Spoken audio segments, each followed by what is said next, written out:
try tani kay mo ni trending karon. Okay, so you know, sobrang init ng panahon.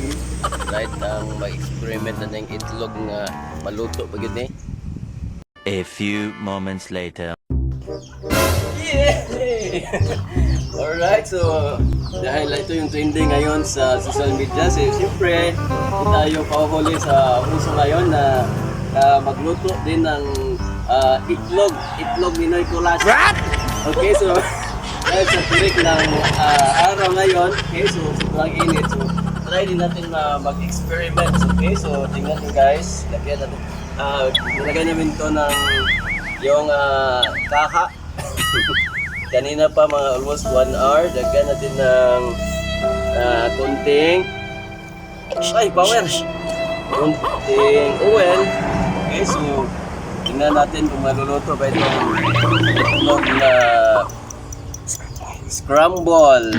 Okay, so power, baka guys, kuman gakanoos.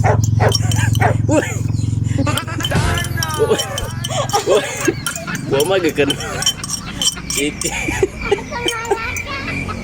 Okay, so yun man kuwang sa init. Ijahak mo di. Kailangan ko na siga. Pag-alis sa punto.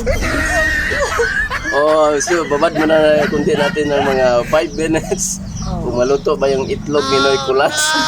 A few moments later.